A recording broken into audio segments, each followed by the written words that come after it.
Space, the final frontier. These are the voyages of a new Trekkie. My 5-year mission to search out Star Trek media, to seek out our fans and merchandise, to boldly go where no fan has gone before.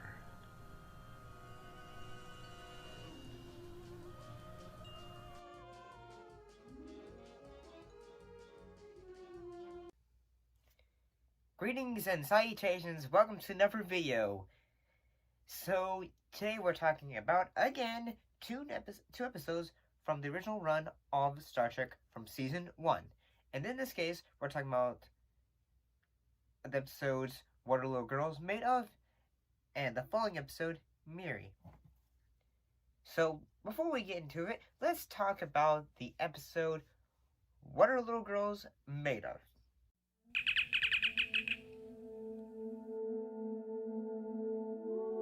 I don't usually always give details, like say who directed episode, because that seems like like it doesn't doesn't always seem like it affects much. But in actuality, the episodes usually, along with the writer, is their vision and all that. So it was done by James Goldstein, and in the episode, Nurse Chapel is reunited with her fiance, but his new obsession leads to him making an android duplicate of Captain Kirk. Um,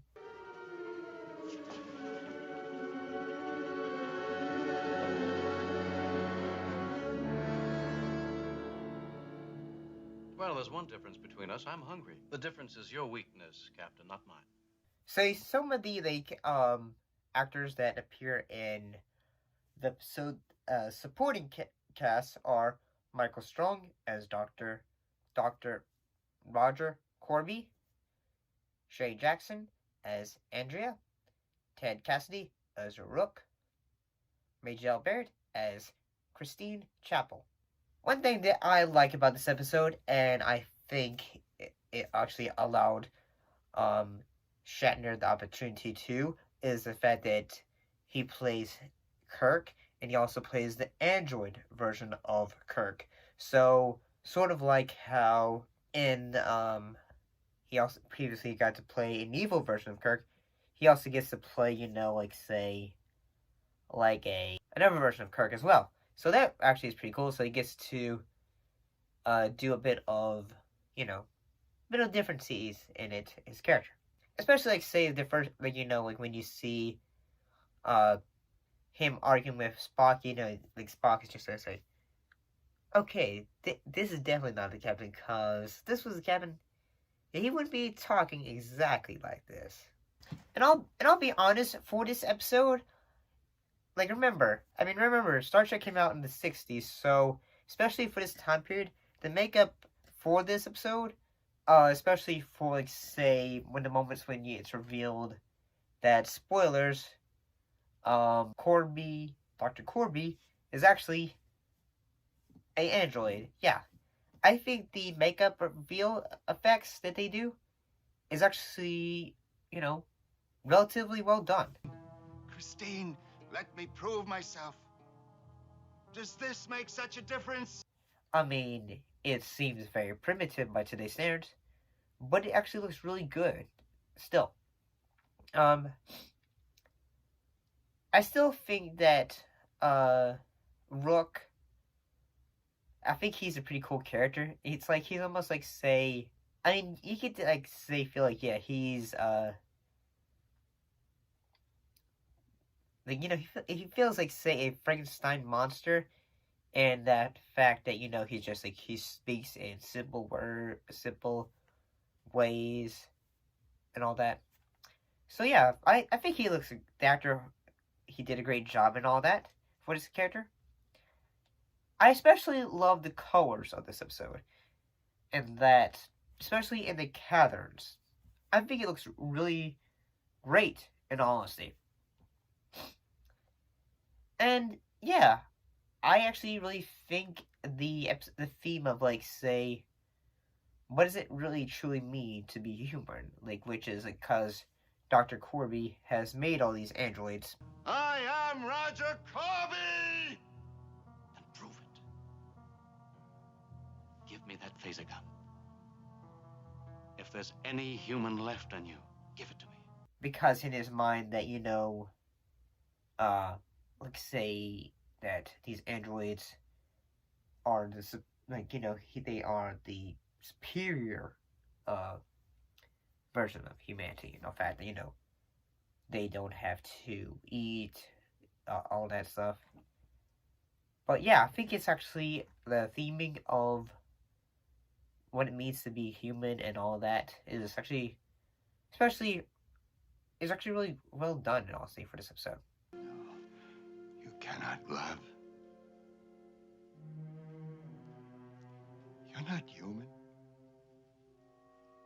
Love you. Kiss.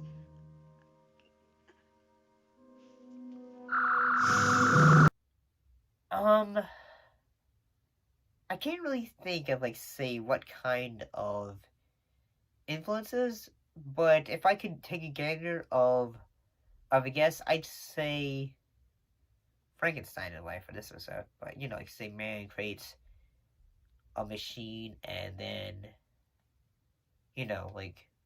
he has trouble controlling his machines because Kirk basically just causes Andrea to realize say, oh, I can have other emotions and all that.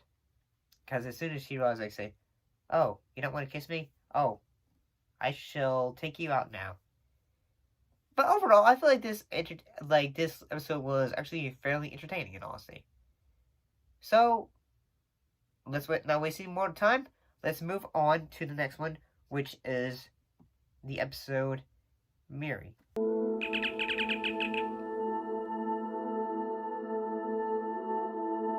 So this episode was directed by Vincent McEvity. It was directed and written by Adrian Spies and Gene Roddenberry. One thing that I would say that this episode, say its theme, or perhaps say an idea. However, this probably would be eventually lead to a theme, an idea.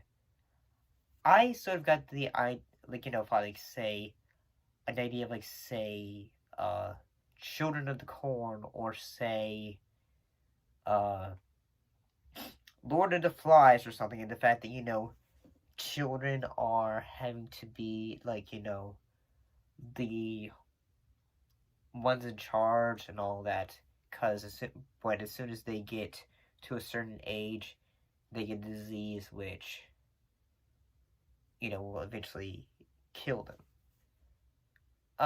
So what was the plot of this episode? Basically, in the Enterprise, they discover a planet that's sort of similar to the Earth, but the only inhabitants are children who contract a fatal disease upon entering puberty. So yeah, I actually really think this was a very good episode. I think the acting is very well done.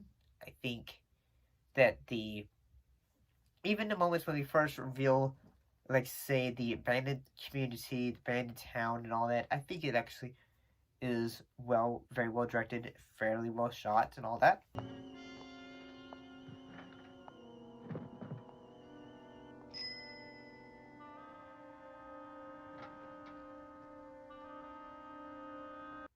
Plus, we get more another episode with Grace Lee Whitney as Janice, and yeah, I actually think this. Yeah, I kind of like her character. And this was also had one of the supporting cast members was Kim Darby as Miri, and Michael J. Pollard as Jean. Yeah, one of the things that say, basically they're trying to figure out, okay, we need to get a cure so we can, allow these children to, even though they age rapidly, they're so old, they're very young. it's sort of like, say, if I'd had the way to do another, like, say, comparison, I'd say Peter Pan, but in a way, yeah.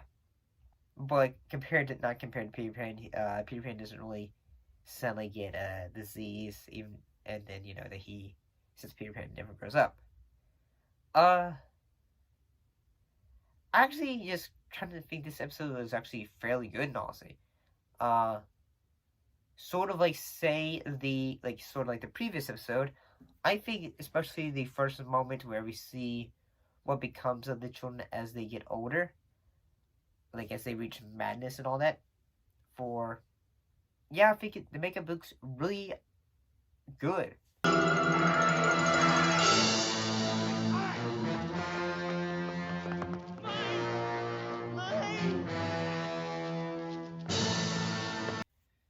And honestly, I will say that, I really think it's pretty cool that, say it's, I don't know, that, I actually kind of really think this episode is pretty good, honestly. I like the fact, it kind of teaches, say, okay, it shows, say, okay, it's not just, Kirk's not just lesbian, it's just like, oh, okay, a lot of women find him attractive. Even women going through puberty. Yeah, and I guess that would make sense. I'd say, if Miri, say, she lived today, she'd probably say, like, Jason Momoa or someone that came down to the area, they'd probably, oh wow, probably, I don't know. Yeah, because he's probably, say, the first, other man that she has ever met, besides the other kids and children that live on that planet. So one thing that ends up happening is a disease is developed, and one thing that is, they say, okay, we're gonna send teachers down there so you kids can be able to have a bit of an education and all. So yeah, I really think this was actually really good. I like the acting for all of it, really, honestly. I also like the little bit of details about, it's a bit of a race to time, because they need to get their communicators back. No, blah, blah, blah! Because if we don't talk to the ship, if you don't help us, there won't be any games anymore. There won't be anything. Nothing. And all that, because, well, they also have to make sure that they get this disease fixed so they can also protect themselves, because, they're already adults. They could end up getting disease as well. And Dr. McCoy, he ends up, just becoming a guinea pig for himself to try to say, oh, yeah, that stuff works. Don't worry. So, yeah, 2 great episodes from Star Trek, but honestly, what do you guys think? Put your thoughts and your comments down. Please don't forget to like, comment, and subscribe. And I'll see you next time. I'll see you later, guys.